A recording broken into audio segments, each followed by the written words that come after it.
Could you talk about a bit about applications and this application of imputation of missing data, for instance, in medical diagnosis, or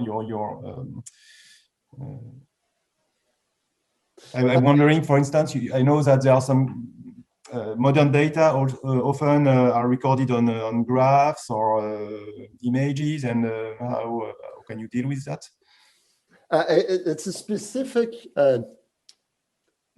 interest of mine to no longer look at those structured signals, so images, for instance, because so rather than an application, I'll tell you an anecdote. A year ago, I was on postdoc in Montreal, and I came back here because of the COVID situation to work with many different people at INRIA with the hospitals. And the data that they have that is there in large amounts is not imaging data. Imaging data is expensive, and my friends, medical doctors, tell me that imaging data is too late. You make an image of someone when that person is not going well. The data that is there in huge amounts is very quote unquote stupid data that has its own problem, and I could talk about this in length. But there are more problems of databases. So there is missing value because the questionnaire was not filled in correctly. There's missing value because the join was wrong. There's missing value because somebody used a different convention. Here we really chose to focus on those settings. And now if you want to do missing values in images, I guess there are two options.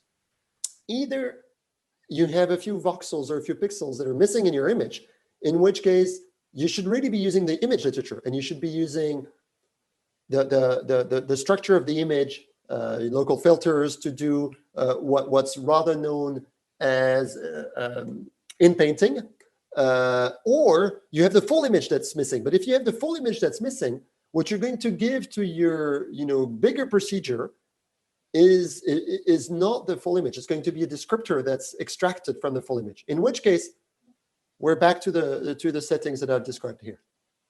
Okay, that's clear. I think Gilles Blanchard has a question. Yeah, can you hear me? Yes.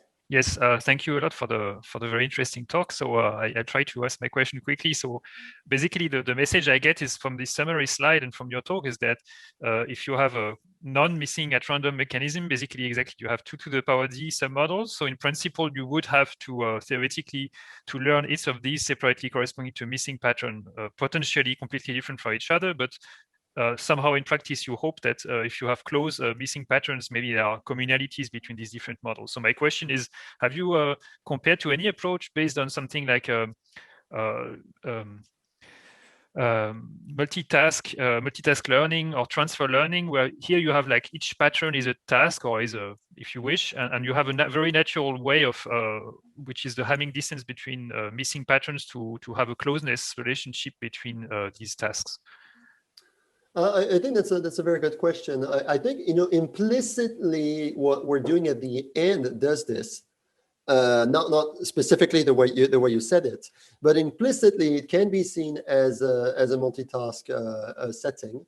I think you could definitely use other multitask learners.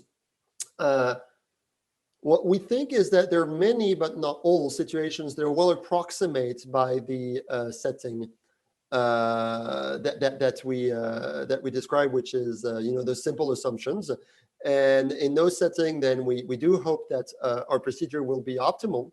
We're currently improving quote unquote details, which are not details on the procedure, which make it much more robust to finite sample and even to nonlinearities.